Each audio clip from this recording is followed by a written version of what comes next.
take a very, very keen interest in making sure that we're doing right when it comes to Forest Service, we're doing right when it comes to dealing with forest management issues throughout the country, and how we deal with the ever-increasing threat of wildfire. We've already had at least 2 wildfires up in the state of Alaska. Probably had our earliest fire ever. I think it was late February. And it has been a very, very light and warm winter with not a lot of snowfall. So the real concern for us is what's on deck this year. So there is great interest in working through these longer-term solutions rather than just kind of the Band-Aid approach that we have taken, and the whole discussion of how we deal with fire borrowing is one that I take very seriously, and I want to make sure we get it right. I don't want to do something just because we have a vehicle in front of us right now, and so let's slap something together and hope we get it right. This is too important. And so I appreciate the back and forth that many have engaged in trying to identify how we deal with not only the wildfire suppression issues, fire borrowing, and what that means then for forest management reforms, which I feel very, very strongly about. Now, I mentioned in my opening that I'm looking at how the budget lays out the priorities, and it just doesn't seem to fit with the discussion that we have had when it comes to the wildfire suppression. The budget proposal proposes to take 30% of the cost of wildfire suppression off budget. So ostensibly, you can invest more in forest management and restoration activities, as well as deal with the cost of the increasing cost of fighting fires. But again, I'm having a tough time seeing where you have actually invested these savings from this proposed cap adjustment, aside from the increase in fire suppression. Because as I look at it, you've got a proposed decrease in national forest management, only a very small increase for hazardous fuel reductions. You've indicated that LWCF does go up.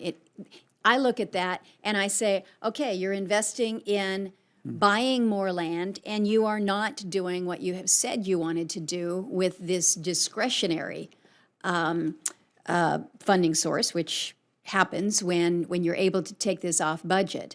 So tell me how you got to the place where you are in this proposal that the Forest Service would invest less money in forest management.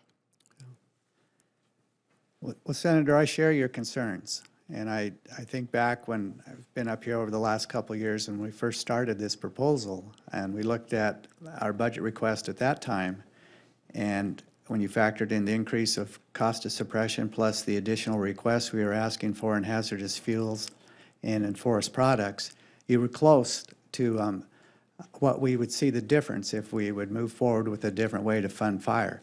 But what's happened over the last 2 years is that cost of fire suppression, as it keeps going up, it's basically eliminated that potential savings that we had 2 years ago when we started this discussion.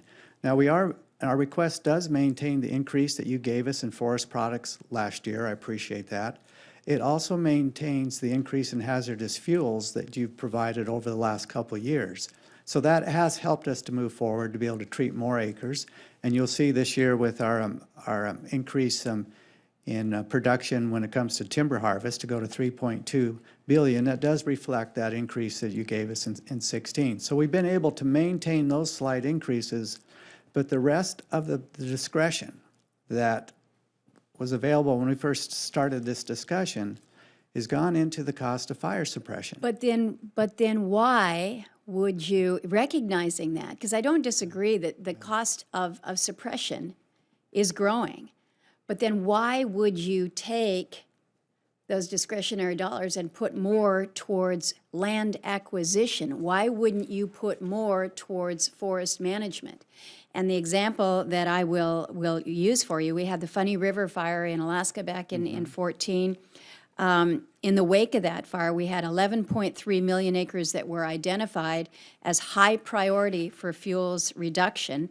Again, folks at home are real concerned about what may be coming with this fire season. So you've got you've got areas that have been identified for fuels reduction as high priority, but have we been able to do anything to make sure that on those 11.3 million acres, we've been doing something? Because I'm not seeing that the dollars are going towards that level of management. Well, Senator, year after year, we keep increasing the number of acres that we're treating to restore forest health along with reducing hazardous fuels. And yes, there is a backlog out there that I've been very clear about. And so when it why not comes- take some of that money that you're allocating towards LWCF and put it towards that? Well, LWCF is another one of our programs that has tremendous public support.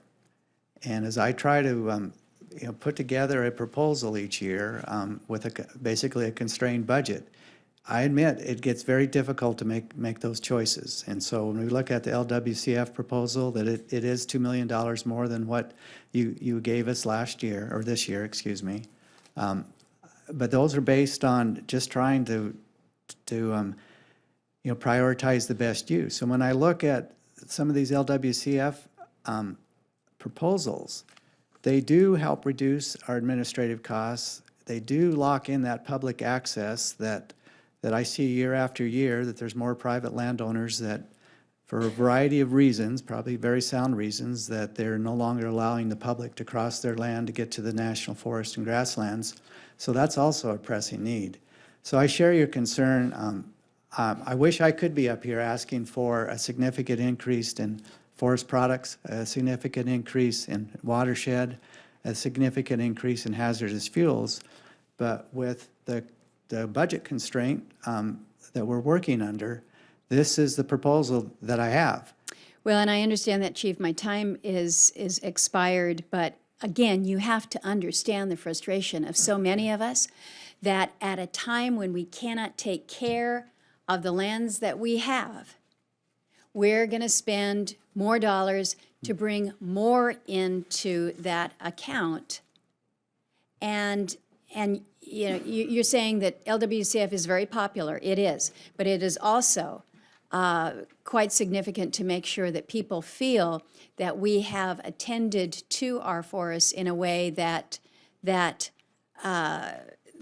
help those that are in that urban wildfire space, that we protect our forests in a way that makes sense for all. So this is an argument that I have with Park Service. It's an argument that I have with you.